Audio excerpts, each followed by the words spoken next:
You're listening to the Armchair GM Sports Network.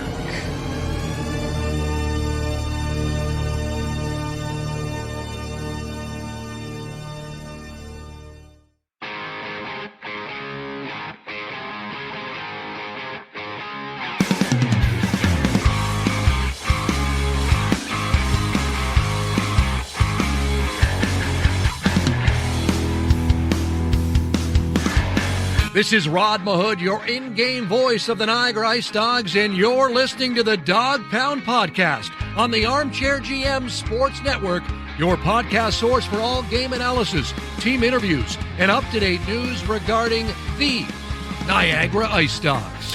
Hello, ladies and gentlemen, and welcome back. Welcome back. It's been a while. We're back. It's been a while since we recorded the Dog Pound Podcast right here on the Armchair GM Sports Network, your July 14th. 2022 edition. It's hot. Summer. Yeah. You can find us, guys, on social media for updates, giveaways. Follow the podcast on Twitter at Armchair GM Pod, and make sure you're following this show's podcast at Dog Pound Podcast for all of the Ice Dogs updates. Right there for you guys as well. Like us on Facebook and Instagram by searching the Armchair GM Sports Network. Guys, give us some love. We're currently waiting for the next round of voting for the Reader's Choice Awards for Niagara Falls and St. Catharines. So we'll update you guys on that, but we'll be in there for local podcasts. So please give us some love when that happens. And then we're available on any audio platform today in today's episode. No video today on YouTube, but it's going to be on YouTube, but not with our glorious faces as we are testing out some new equipment going forward. So big things in the works for the podcast moving forward and into the 2022 season. And lastly, you can check out our website, armchairgmsports.com. And as always, I'm your host of the Dog Pound Podcast. My name is Brandon Caputo. You can follow me on Twitter at Caputs13_AGM. And as you can hear him over to my left here, he's my co-host of the Dog Pound Podcast, the one and only Kyle Aikett. You follow him on Twitter at JustKyle51. Kyle, you're the one that's got this whole new system set up, and we got a lot to talk about today. A lot of news. There's going to be a lot of reacting to. What a day to set up this new setup. And I see you. You're right across from me. I'm not watching you through Skype. You're physically right here. Yeah. And we went on our 2-month vacation there after the season ended, and such a great vacation. Man, did we miss a whole lot? So it's going to be a jam-packed episode for you guys today. Ownership, coaching, captaincy, trades. Next season's schedule. Everything's going to be on the docket for you guys today. I'm going to be reading a lot, and Kyle's going to be reacting a lot. That's basically what's going to happen today on today's episode. And I can't read. Basically what it is. I can't read. Well, you already botched the first name of the season, so off air, thank God. Whenever we talk to Pasquale Zito, we'll have to ask him if anybody's ever called him Pascal. Or Pasquale. But that's for later in the show, guys. Obviously, the big news with the Niagara IceDogs that has caught the hockey, the attention of the hockey world, I guess you could say, was the change of ownership. We're not going to get into what happened with the previous ownership. All we're going to say is, thank you to the Burks, like we mentioned in our last episode, for bringing the team to Niagara. And whatever happened, happened. It's all in the past now. And now we've got we're turning the page to a new ownership and a new regime here with the Niagara IceDogs. And that is Darren Dedobbelaer is the new owner of the Niagara IceDogs on the Dedobbelaer radar. Oh. That's going to be a coin phrase here in Niagara. It is. The Dedobbelaer radar. It is. So, quick statement here from Mr. Dedobbelaer. On behalf of my wife, Michelle, and our family, we are more than excited to be part of this incredible league. The fans' facility in the Niagara region are second to none, and I'd like to thank the Ontario Hockey League for this tremendous opportunity. Kyle, first reactions to Darren Dedobbelaer taking over. Again, if you guys aren't familiar with his past, he was the owner and the general manager of the Brantford 99ers of the GOJHL. So, reactions to Darren coming down from Brantford to take over the IceDogs. I mean, he's got the young kids experience. I think that's one thing that's going to be a lot of takeaways from him signing with the IceDogs and being him being the new owner of the IceDogs. Going from the OJHL to the OHL is a big step. Obviously, it's different kind of hockey, but I'm excited to see what he brings. Obviously, he's coming from a hockey pedigree in Brantford, the 99ers, a well-established OJHL team. He had some time with the Brantford Bandits as well, of the GOJHL.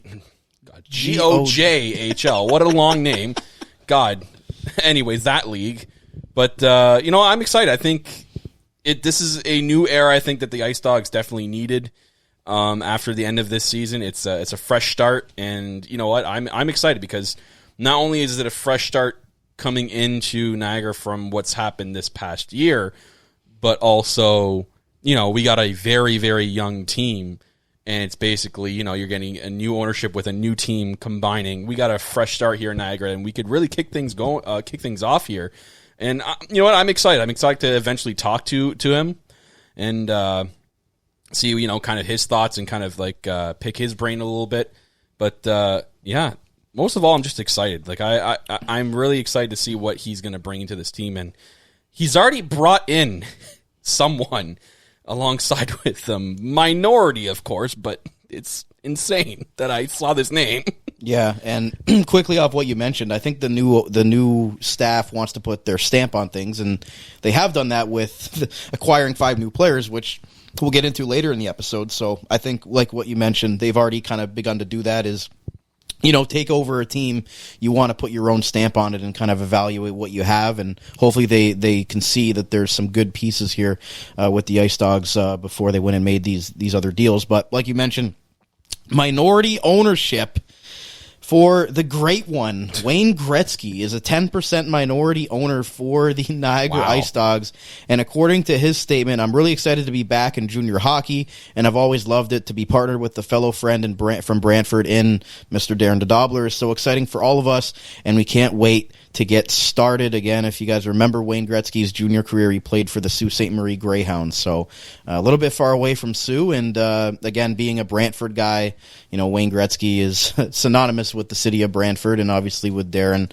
I guess they've crossed paths at some point, and now they're coming together to co-own the Niagara IceDogs. So Kyle, again, it's going to be in a minority role, and again, we're joking off camera, like what is Wayne Gretzky's role going to be with this team, but do you think it's going to be more than maybe just showing up once a year, doing a quick wave to the crowd, and that's it? Or do you think he's going to be a little bit more hands-on than maybe just what you would expect from a 10% minority owner? That's the thing that's going to be interesting, right? Like Gretzky has his hands in a lot of things nowadays, so it's tough to see if this is going to be just something he wants to dip into to keep his hockey roots there with the OHL. Which is, it's something I think I would have agreed more that he probably would have been a majority owner. If this was the Sioux, I'd imagine he'd probably want to be more of a majority owner than a minority owner. Or if he was a minority owner of the Sioux, I think he'd have more hands-on. With Niagara, I think it's going to be very little. I'd be surprised if there was more, and I'd be welcome to it, but my guess is there's going to be minor, fans. You're going to probably most likely see some Wayne Gretzky wine in the concession stand, so that's probably one thing that we're going to see for sure. Yeah, because he's got a winery down here, so I imagine the Gretzky alcohol is going to be flowing through the Meridian Center all year. And you know what? I'm going to assume we're going to see him probably opening night.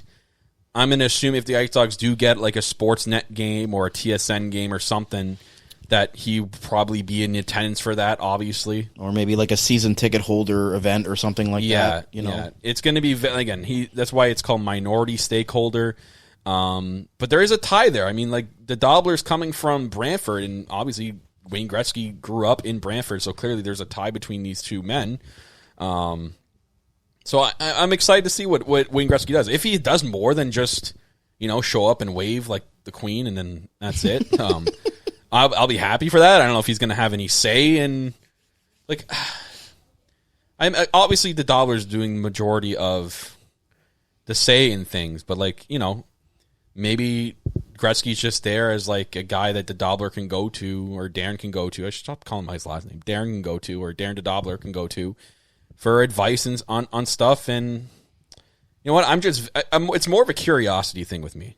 Like, I'm very curious to see what Wayne Gretzky's role with the team is truly going to be, and it might just be the case of we're just gonna have to wait and see. But I'm 100% backing the wine and the alcohol thing. I guarantee you we're going to see Wayne Gretzky wine and whatever sorts of alcohol sponsored by Wayne Gretzky in the concession stands. I think that's one thing fans can 100% expect. I mean, we joked off air. I'm like, there's probably going to be a Gretzky night where everyone's wearing 99 in warm-ups or something. I don't know.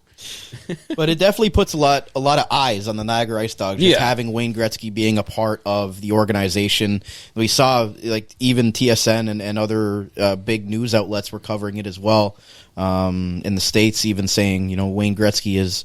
They didn't say the name of the team right. They went IceDogs with, the lowercase d because nobody knows how to spell the word IceDogs. That's why it's in the Twitter bio for the Niagara IceDogs Twitter. Yeah, so it was getting a lot of national attention in Canada and in the States. So that's good for the Niagara IceDogs to get some good publicity there and having, possibly the greatest NHL player or hockey player of all time being a part of the organization is not a bad thing. And hopefully it'll be a positive influence for the IceDogs moving forward. And it'll help Darren out as well, I'm sure. As he comes over, like you mentioned, from at least he's been in junior hockey, so he knows that it's a lot different than coming over from the pro game. So hopefully he kind of is aware of what's at stake and what he's in for here. So speaking of that. Darren Dedobbelaer is now the general manager as well, so he's the head coach or the owner and general manager. He's made his announcement for head coach, and we've seen that a few days ago, and that was the announcement of Daniel Fitzgerald becoming the 6th head coach in Niagara IceDogs history. The statement from Coach Fitzgerald was, "I am honored to be named the head coach of the Niagara IceDogs, and I can't wait to get to work with our players and our staff as we develop a winning culture here." So if you guys saw, they kind of had like a mini rookie camp, and you had seen, a coaching staff there. You didn't really know who they were. So now we're finally starting to get some of the announcements going here of who this coaching staff is and kind of rounding it out. Fitzgerald joins the IceDogs after spending the last 4 seasons as the head coach of the Brantford 99ers of the OJHL. So comes over from the 99ers with Darren Dedobbelaer. So he's a familiar face to him and to Niagara as well, as he previously served as a head coach of the St. Catharines Falcons in Junior B. So thoughts on bringing in Coach Fitzgerald? I mean, it makes sense for an owner to be obviously from Brantford, to bring in someone he's familiar with to coach his team. So a guy like Fitzgerald, obviously the Dedobbelaer, like I said, he's very familiar with him, and he's got a pedigree behind him, and he's coached the Brantford team that the Dedobbelaer's from. So he's got experience in coaching a lot of younger kids who, the IceDogs currently at the moment are filled with younger talent. Every year there's always going to be a crop of younger talent going in. So, you have that experience of a coach who's coached a lot of kids who are just coming from that level of hockey into the OHL. So I'm really excited about that. He has some roots here in Niagara, obviously coaching the St. Catharines Falcons. He was named back in 2014, 2015, the Ontario Hockey Association Coach of the Year when he was coaching the Cambridge Winterhawks and the Dundas Blues. So he's got some awards behind him as well. So, you know what? I was really impressed by what he says. Like, IceDog fans are known for some of the best fans. Like, he knows that the IceDog fans are loyal, are passionate, are one of the best fan bases in the OHL. So at least he acknowledges that, and he's ready to go to work to live up to the expectation, obviously, that's behind now the head coach of the IceDogs after, IceDog fans I understand. Like, I understand that, we want to go back to those glory days. Unfortunately, with the OHL and how it works, sometimes it takes a little bit of work. But we have something good here with Fitzgerald, who's willing to put in that work to get us back to those glory days. And I think it was a pretty good announcement from the Dedobbelaer to bring in Daniel Fitzgerald, and who's excited actually to be on the show. So shout outs to Daniel Fitzgerald if he does listen to this. Can't wait to have you on the show eventually, Fitzy. If I'm going to go to hockey terms here, if we call you Fitzy. But, I don't know if we're on that term with him yet. I'm not going to call him Fitzy the first day when we interview him after a game. No, I'm happy about this. We know he's got the endorsement from both Darren and Michelle Dedobbelaer and Wayne Gretzky, so I'm excited. I think that he can be a good coach, especially for the younger talent on the team. Now, I'm going to play devil's advocate here for a second. Okay. people are going to say out there, and I've already seen it, that he's never coached in the Ontario Hockey League. Do you see that as being a big problem? Or do you see the fact that there's, five or, six really good coaches in the Ontario Hockey League as far as like the upper echelon, and then kind of the rest, it could be a crapshoot. There are guys that, have some experience in the Ontario Hockey League. Some don't. Some are former players that just get put into head coaching roles. Some come from like the GOHL or the OJHL. So do you see it being a big problem that he doesn't have any OHL head coaching experience? You know what? And I really don't want this to sound like a knock. I want to say a little bit yes, because I think any coach that's going to come from another lower league is going to have that tough first step to try to get adjusted to OHL hockey. And I think that, the IceDogs are in a spot right now to allow him to have that adjustment period. I don't think it'll take him long, because if you see his assistant coaching staff, as you just alluded to, one of his new assistant coaches is a former IceDog and someone who's played in the OHL. So, he's got, some assistants at hand that have that OHL experience if he ever needs, that's what the assistant coach is there to do, to assist their coach. So you have someone that's played in the OHL. I would assume that, having Andrew Fritsch with him will help a lot. But I think there is going to be an adjustment period.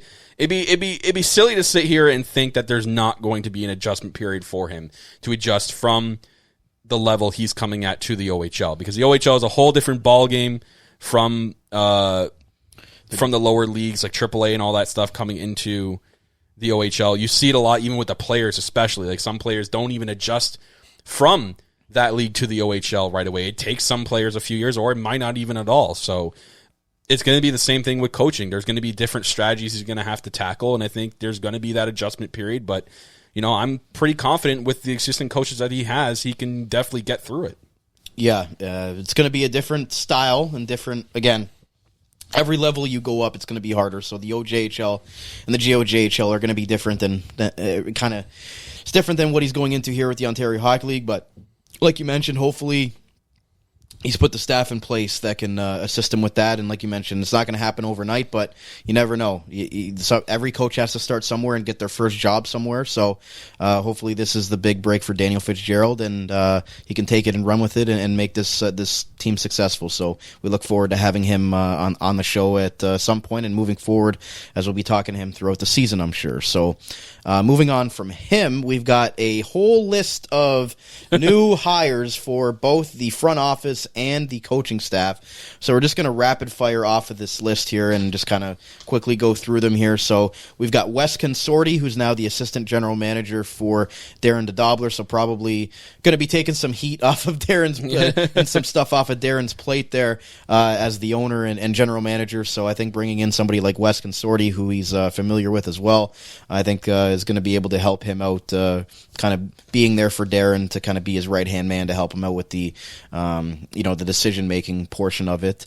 You had just mentioned Andrew Fritsch, who's now an assistant coach, obviously a former Niagara IceDog, and had an Ontario played in the Ontario Hockey League, so he's obviously knowledgeable of the league.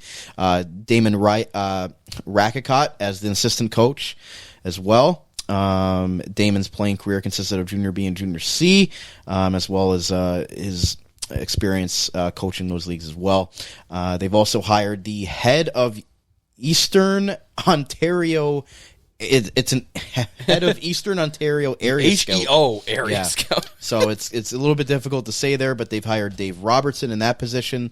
They've also hired Adam Henrich as the director of scouting and Brian Drury as the Alliance Hockey Scout. So they've hired some scouts and a couple of coaches here, Kyle. So, and obviously the assistant GM and Wes Consorti. So seems like he's filling out his Darren's filling out his kind of front office and coaching staff. And again, like, obviously he's going to have some guys that he's familiar with because he comes from a junior team and he respects and trusts these guys. So obviously there's going to be some Brantford 99ers sprinkled within the staff and within his hires here. So kind of what are your thoughts on the way he's kind of gone here? I mean, if people are I've seen people criticizing this. I'm like, why? If you put yourself in the GM spot, you put yourself in this guy's his shoes, why wouldn't you bring in people from the 99ers that you're comfortable with and know they can do the job as opposed to people you don't know and you're taking a gamble on right away, like right off the bat. Like you're looking to come into Niagara and show the fans who've had some sort of roller coaster this year and need some comfortability and need some stability, and to kind of rekindle their faith in this team. You kind of want the owner to feel as comfortable as possible. So why not have him bring in people that he's most comfortable with and most familiar with to fill in these spots? And you know what? Eventually, if it doesn't work, hey, you can move on from them and hire new people. That's why he's here. He's the owner. He has that's his job. So obviously, right off the bat, to bring in people he's familiar with, I think it's a smart move. I would do the exact same thing. If I knew people where I was coming from in another city that can do these roles, I would hire them in an instant. And you see it everywhere, with especially within hockey. You see new coaching staffs come in. You see new general managers come in. They bring in their guys. They bring in guys that they're comfortable with. They might have a few guys that are new that they don't have experience with, but you always want to have that familiarity and obviously being in the game and making those connections. You know the guys that you can trust, and you know what guys are good at their jobs. So obviously Darren being with the 99ers, bringing in some of those guys, like you mentioned, that he has familiarity with, that he trusts, that he knows that can get the job done. Again, it's going to be an adjustment period at the OHL level as opposed to the OJHL level. But again, it happens everywhere. Yeah. You can't just say that this is the first time that somebody else has brought in all their people. It's not, and it won't, and this definitely won't be the last time that we see that. So it's nice to finally start seeing these names get rolled out. It seems like the IceDogs have been just rolling out names in the last couple of days here after the announcement of Coach Fitzgerald and obviously owner GM Darren Dedobbelaer. Then the rest of the staff kind of finally got announced here, but it seems like they've already been in place, and getting their feet wet and getting planted on the ground with what they've had to do with this team and kind of getting the ball rolling here. Because I mean, they are recording this July 14th. It's a month and a half away from actually before we get to the preseason. So there's seems like there's not a lot of time here, and we finally got the announcement from the OHL of the approval, but I feel like they've already been in there and kind of just trying to get things in place, because there's a lot of stuff to do and not a whole lot of time for them to kind of get everything together. Yeah, it's going to be an interesting year, and it's going to be, like you said, we have a month and a half till preseason kind of starts. Less than about a month or so away from training camp, so the ball needs to get rolling. And what better time than now to announce the staff that are going to be filling in the spots that are empty right now in the IceDogs organization, and not only to have fans, but the players themselves to know who's going to be behind the scenes when they come into training camp. The players that are obviously signed, and a lot of the players that we know they bring in a lot of players that are looking to get signed from the ice by the IceDogs. They're going to need to know who's going to be at the helm and who they're playing for. So, I'm glad that he did his due diligence in announcing everybody, including I was curious about the GM spot. It now looks like Darren's going to be taking on most of the owner spot now, but the GM spot now. He has an assistant GM, which I'm happy about. And then the coaching staff, really, we know that all three coaches or two coaches. There's going to be two spots that need to be filled, obviously with head coach Billy Burke gone, and then also Coach Tickle and Hall. So congratulations actually to Tickle, who got I believe was a job in Owen Sound? Yep, he's the assistant coach in Owen Sound. So well, hopefully we can say hi to him when he comes back to the Meridian Center. I forgot to look at the schedule, see if they were back in. But hopefully we see him down the line. Hopefully there's a big enough gym there for Tickle to work out in. Do they got the heavy weights over there? Yeah, they're going to need the big weights for Sean Tickle to come in there. But we're happy for Teeks and wish him well with the Owen Sound Attack when they're not playing the IceDogs. So with that said, and Kyle, quickly before we get to break here, like you mentioned, getting these players signed, and I think that's another big issue. They've already signed a lot of their draft class from this year.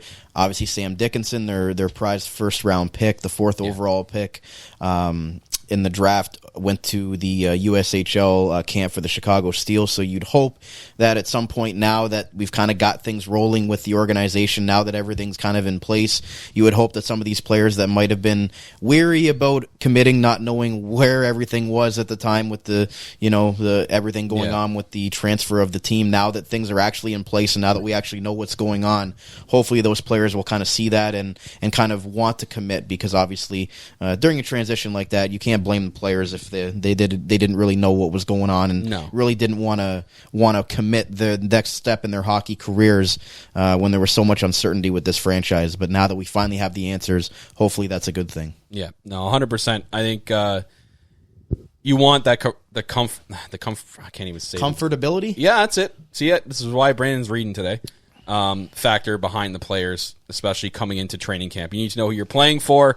You need to know who you're playing in front of, and it's going to make it that much easier for them to have a pretty normal training camp going into this year. As we enter in, basically, this is going to be it. Like we're coming back from a interesting season, to say the least. Return to play season. The return to play season. Now we're going back into normalcy, right? We're past. Hopefully, fingers crossed. But it's gonna be it. And this is not only that. We're going into it with a fresh start, fresh management, fresh owner, fresh new faces coming in. With a lot of the rookies from last year now transitioning into almost half of them transitioning into the vet roles, and some of them going into their second year into the OHL. So it's going to be a hell of a year for the IceDogs. And again, there's going to be an adjustment period now, not only player-wise as well. I say coaching-wise, but player-wise, we're going to have to play now in 4 new coaches. New system. 3 new coaches are going to implement a new system. So, yep, and there's going to be a lot of interesting kind of predictions on what the lineup's going to look like on the opening night there. But we'll get into that, I'm sure, when that time comes. Oh, yeah. We're going to take a quick commercial break, guys, or we're going to take a quick break, and we're going to come back. We're going to talk about the captaincy, we're going to talk about trades, and we're going to talk about some news regarding next season's schedule. So stay tuned right here on the Dog Pound Podcast.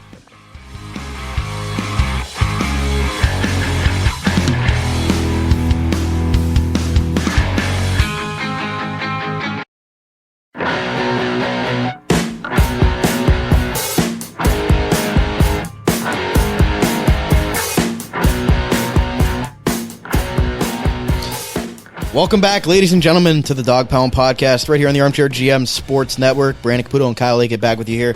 Guys, if you're enjoying the podcast, I know we're not in video form today, but we're still on. The video is still posted on YouTube, so you guys are enjoying that.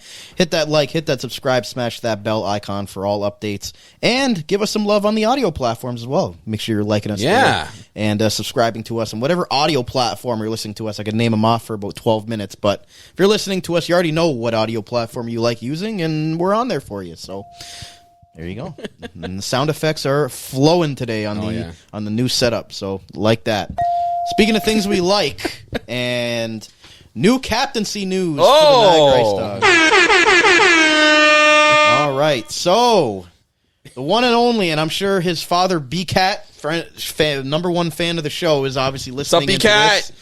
And I'm sure he's very excited. Landon Cato is now the new captain of the Niagara IceDogs. Let's go. And GM Darren Dedobbelaer made a statement. We are very excited to name Landon as our leader. He's a class act. Landon was a clear choice in the way he conducts himself on and off the ice. He shows leadership in a big way, and Landon himself came out with a small statement. I'm truly honored to be named the captain of the Niagara IceDogs. I'm really looking forward to the year ahead and helping this team to success.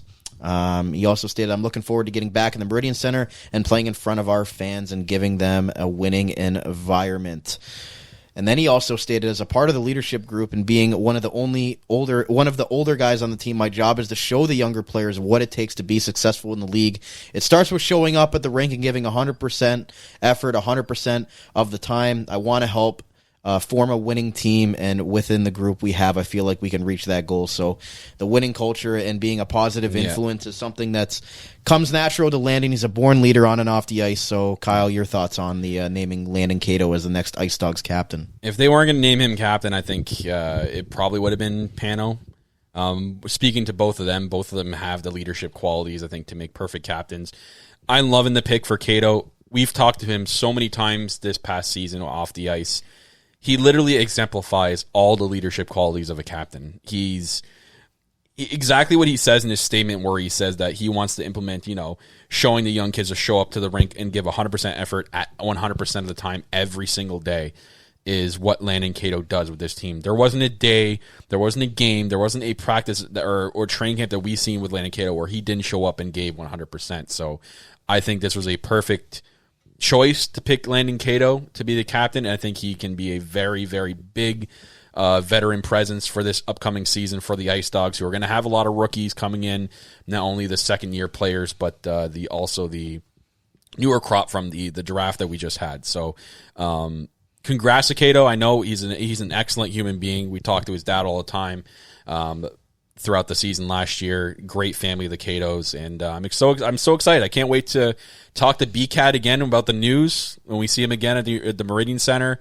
and then obviously get Landon back on the show and talk to him about his thoughts with the upcoming season and have a little chat with him. Yeah, we were actually, full disclosure here, we were actually going to get Landon on the podcast a while back, and then kind of the news happened with the team, and we wanted to be respectful of the players at that time, so we rescheduled with Landon, and we'll again, then we kind of finished off the season and kind of went on our little summer absence there, so I'm sure Landon will be excited to finally come back onto the podcast. Our summer absence. like we were projecting him to come on, and then all, some stuff happened, so really honored to have Landon as the captain. Again, his stats don't reflect exactly what he brings to this team on and off the ice. He's such a great teammate.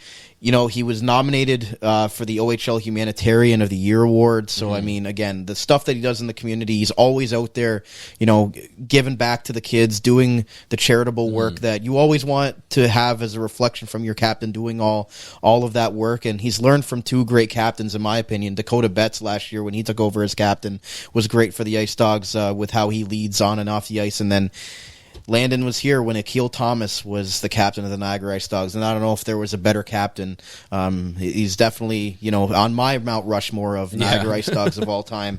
Akil Thomas exemplified class on and off the ice as a great leader. So Cato's been around guys, and he's seen what it takes to be a great captain with somebody like Akil, and then more recently with Dakota Betts. So I think he's going to transition into this role flawlessly as an assistant captain, now as a captain. I think it's going to be, I think he's going to be a great captain for this team. Yeah, this was a very, very good, great choice by Darren Dedobbelaer. I think that was the perfect, a perfect first move to do in coming into this team is naming a captain and naming not a better captain than Landon Cato.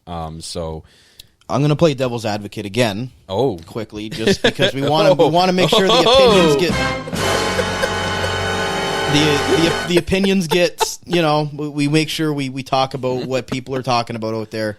Obviously, Pano, with what he did last year with the team, obviously the unfortunate news of not getting drafted in the NHL this year. He's going to, hopefully go back in next year and be motivated to have a great year this year and get drafted or get signed next year. But what are your thoughts on him moving forward as somebody you thought that, maybe was in the running for the captaincy? He'll probably get an A this year, I would assume.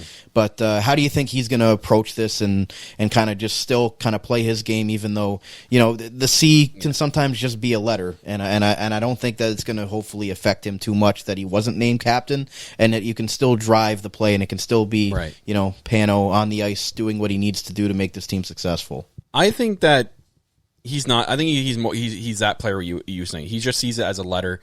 He still provides the leadership qualities that he exemplifies all the time, regardless if he has the letter on his chest or not.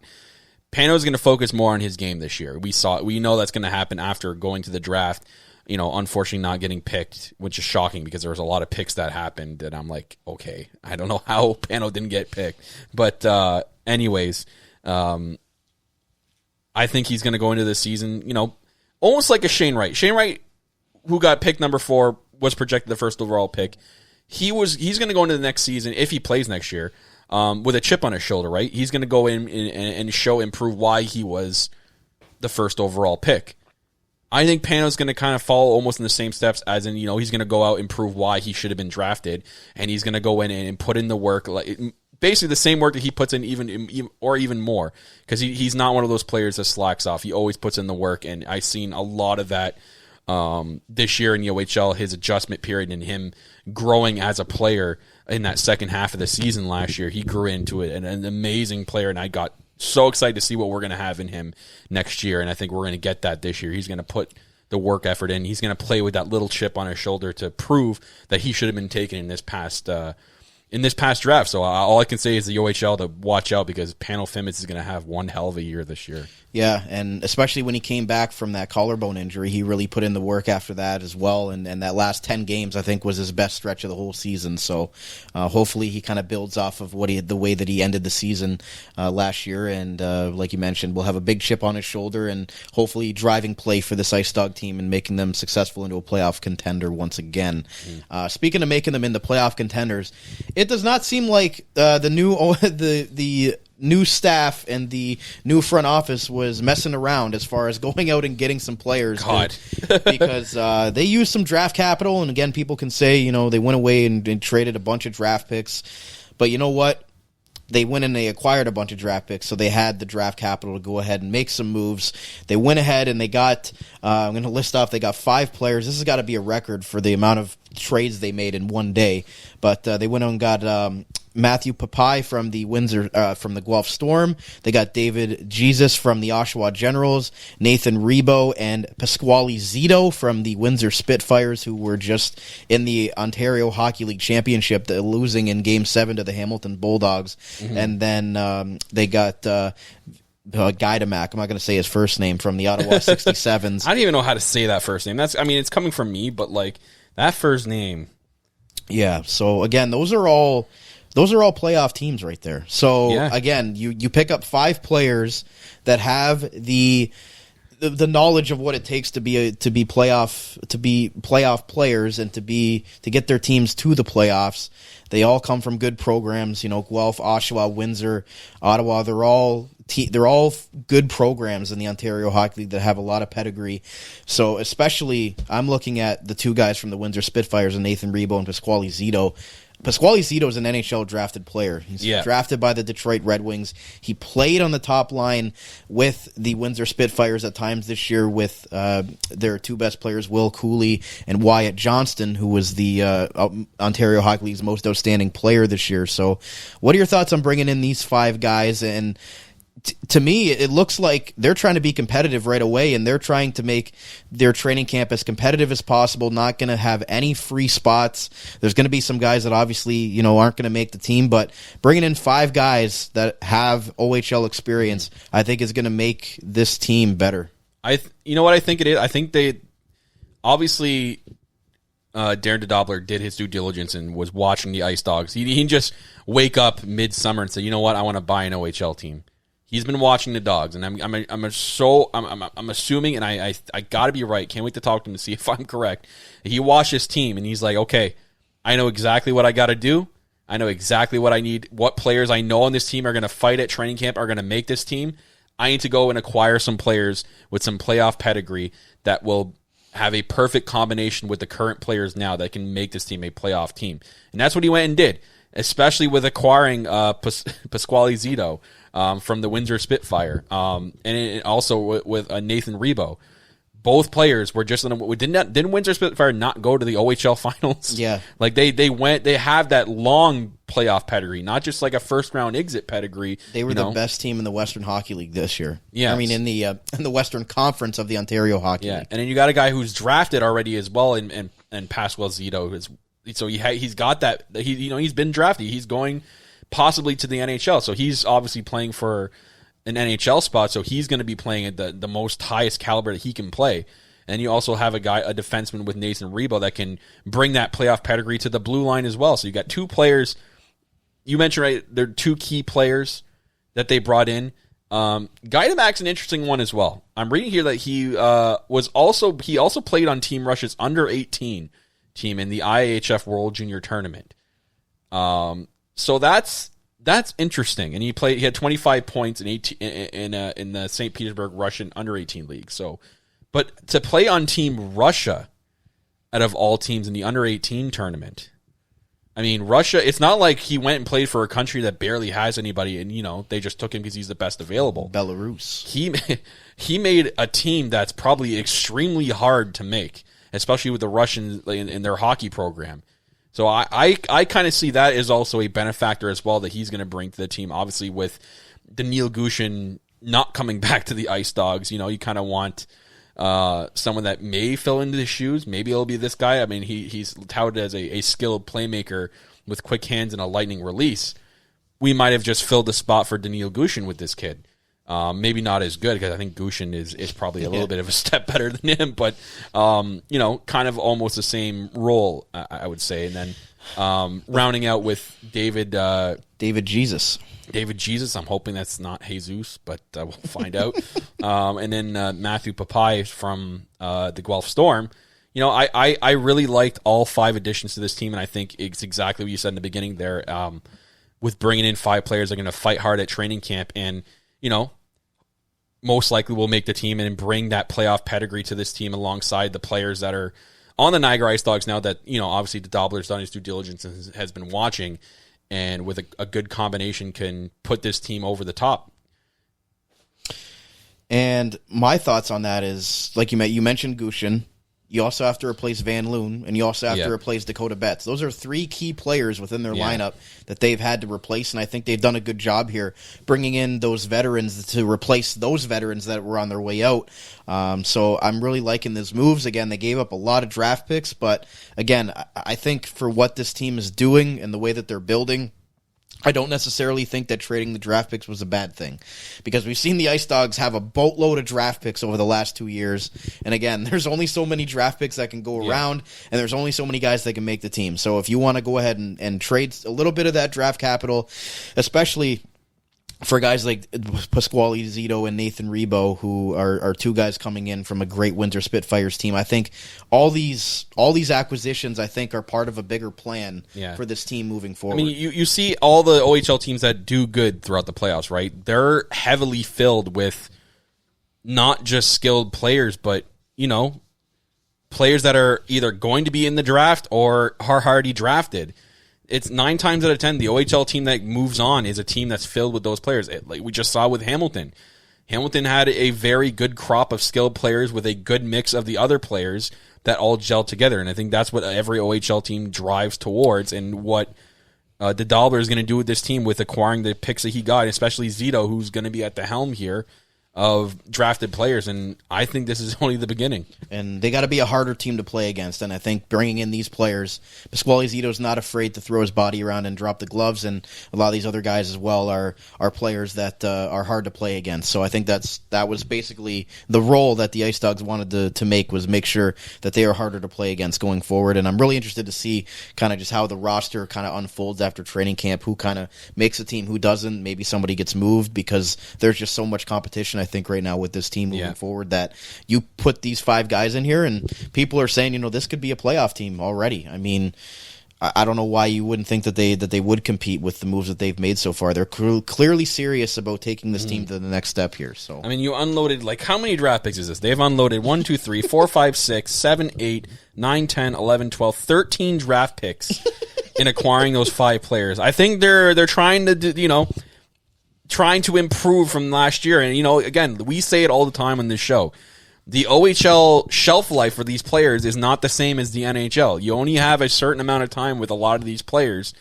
So you kind of need to capitalize on the 3 to 4 year window. So if this is going to happen it happens to not just Niagara, it happens to a lot of teams.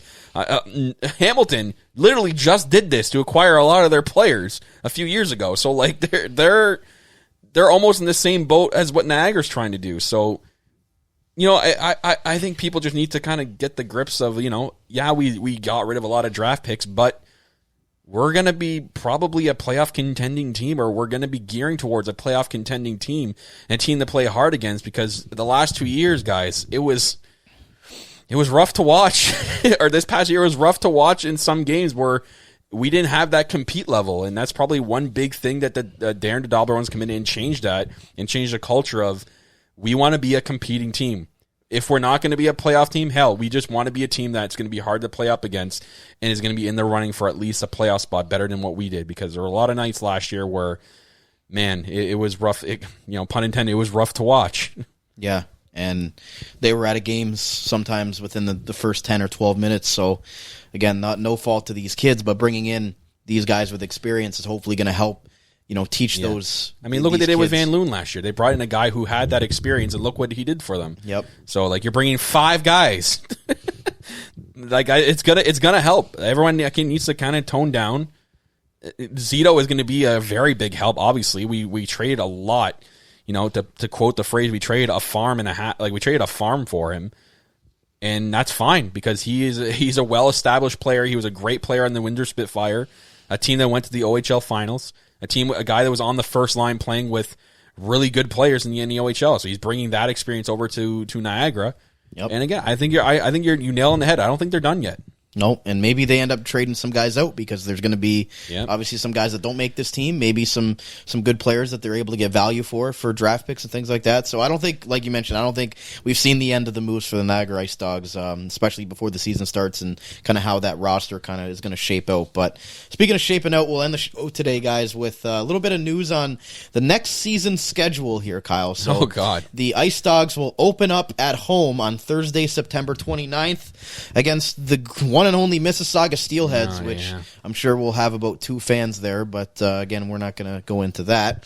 With this announcement, the J. Robertson Cup being awarded, it officially marks the beginning of the IceDogs' 15th season here in Niagara. Wow. So 15th anniversary season. Unreal. For the IceDogs here in Niagara. Started out with the Jack, now we're at the M Center, as the players call it. So we got a 15-year patch for that? I don't know. We had a 10-year patch. So yeah, we did. Yeah.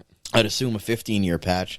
And like you mentioned earlier, you were asking about Owen Sound. Each team is set to play 68 games in total, with home and away games split evenly at 34. Unlike last season, the IceDogs will face off against every team in the league at least twice throughout the season. All right. So a home and away game against every team this season. Thank God. It was getting rough last year, seeing a lot of games against the same, like, okay, we're playing Erie again. Okay, we're playing Hamilton again. It was just getting, Mississauga, Barrie. Yeah. At North Bay, it got pretty old, but so a couple notes here about the schedules. They will continue to have a weekend-focused schedule. 71% of Niagara's games will be played Friday through Sunday, which is always good because the kids got to be in school at some point. So yeah, I mean, most important. Yeah. Schedule notes here, Kyle. Weeknight games, 20 of them. All right. Weekend games, 48. So there you go. That's good for us. Longest homestand, 4 games. So we'll take that. Longest road stretch is a 5-game roadie from November 3rd to the 13th. At least it's not, in the middle of February. We'll book our vacation time for that time. Busiest home month is February with 7 games, and the busiest road month is 7 games as well in February, so interesting there, both in February. And the number of games against each team, obviously they play within their division the most time, so they'll have 6 games against Barrie, the Mississauga Steelheads, North Bay, and the Sudbury Wolves, and then they'll also have 6 games against the Erie Otters just because of geographical distance being the closest team. The Hamilton Bulldogs in the K9 Cup, hopefully we can at least win a game. And then 4 games against Kingston, Ottawa, Peterborough, and then 2 games against the rest of the league there, Kyle. And then more details regarding theme games and specialty jersey nights are to follow. So reactions to all that within the schedule news. I'm excited. I'm just more excited to play the teams that we haven't faced in a while. I'm sick and tired of playing the same group of teams over and over again from this past year. I'm glad we're going back to normalcy, and we're going to face teams like Kitchener, London, Oshawa, Owen Sound. That's a cool one. Ottawa we played a bunch of times last year, but like the Sioux Greyhounds coming in. Windsor Spitfire. Yeah, like we're gonna face a lot of those West teams we didn't see last year. So. And you know what? That's also a cool thing too, because the team that we just had last year, the players returning this year, haven't faced them either. So this will be a first time for them, and it'll be either we'll be facing a team they'll have the same team as last year, or they'll have a big group of rookies too. But it'll be an adjustment period for both teams. Yeah, like 'cause there's the travel too. Like they'll be traveling to cities that they didn't travel last year as well. So I'm excited. I love there's a lot of weekend games, which is ideal in some sense.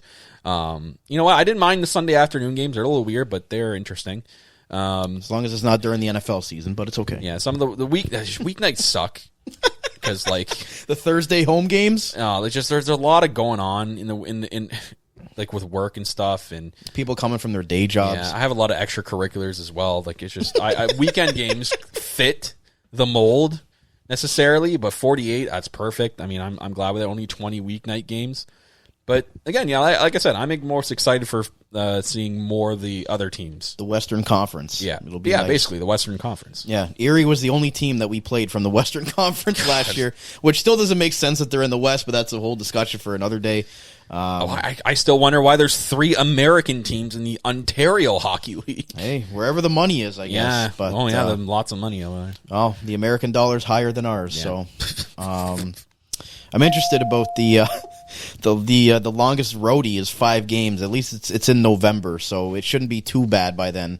If they had to do a 5-game roadie, to North Bay, Sudbury in the middle of January or February, that would probably be a pretty hard trek. Yeah, it looks like it's going to be. I haven't looked at the calendar, but I'm assuming it's November 3rd, 4th, and 5th. I'm assuming that's a Friday, Saturday, Sunday.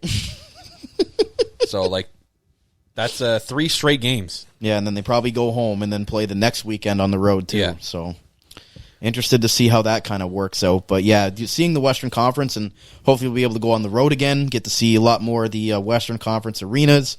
Again, been to Hamilton, been in that great catwalk. I've been to Oshawa's catwalk, and I believe there's a couple other interesting rinks that we haven't been to yet. What's the closest rink that we haven't been to that we're going to be able to maybe go to? In the West? Yeah. Or Kitchener. Guelph. Or Guelph. Okay, I'm interested in those two. I'm very interested. I'm going to have to do some arena researching. You're not going to make the Sioux You're going to make the Sioux trip? Rain check on that one. We'll see. Yeah. So, Kyle, any more thoughts before we wrap up our kind of return episode after our summer vacation as we get going into Ice Dog hockey again? It's nice to talk about it again. I know it's been an interesting vacation. We had some. You know what? We had some special days, ladies and gentlemen, in the last couple of months, a.k.a. mine and Brendan's birthdays in the last couple of months that we've had. So happy birthday to me and myself and Brandon. Both 30 now. We're both older. We're old. And I had to play this song just for you, Brandon, because it's the best song of all time. The Fortnite birthday song. I think we're too old to play Fortnite now. We're 30 years old. I heard that it's banned. I heard once it was banned in the OHL. I haven't played that game in a while, but I'm sure the players enjoy it again. They're in their teens. We're almost double their age, which is crazy to think about. Days of us going to OHL games. But no, it's nice to finally sit here and talk about the Ice Dogs again, and hopefully the next time we record will hopefully be an interview with somebody within the organization. I know we got Cato that wants to come on, obviously, and Coach Fitzgerald. We're obviously going to get on at some point. Hopefully we can speak to GM Darren Dedobbelaer, even if we can record something and put it into an episode, if we can't get him on live. But hopefully big things moving forward for the Dog Pound podcast in the next year, now that we actually have a normal season where we can actually have the ability to do things and talk to players like we didn't have at the beginning of last year. And it'll be nice to kind of get the ball rolling with everything that we kind of wanted to do going into last season, but the pandemic kind of put an end to that. So we have a lot coming up, guys. It's going to be exciting. We have a lot of things planned. We have our chalkboard covered with what we want to do this year. We have a lot of interesting things that we're going to try. Like Brandon said in the beginning of this episode, new equipment. We went and bought basically a podcast studio that we're talking into right now that, we might even have some in-game stuff or pre-game stuff. We're working things out, but we're looking at making this show a lot better for you fans out there, obviously listening to the show, a more fan experience. And I don't know if they're still listening, but the Ice Dog dads seem to love our show. So the dad's favorite podcast to keep tabs on their children, but got a lot of giveaway stuff too. My whole room over there is filled with Ice Dog giveaways that we're going to hopefully do throughout the year, and just some big things. So we'll kind of have some more answers in the next month or so, kind of what's going on, but hopefully big things for the Dog Pound podcast. So with that said, ladies and gentlemen, thank you for tuning in to a action-packed and news-filled episode of the Dog Pound podcast right here on the Armchair GM Sports Network. As always, make sure you're following the podcast on Twitter at Armchair GM Pod and this show's podcast at Dog Pound Podcast. You can follow me on Twitter at Caputs13_AGM and my co-host at JustKyle51. And finally, a big shout out to you viewers out there and Ice Dog fans for tuning in and listening along for this episode. Once again, this is Dog Pound Podcast on the Armchair GM Sports Network. Bark, bark, bark, go Dogs, go, and see you guys again very soon.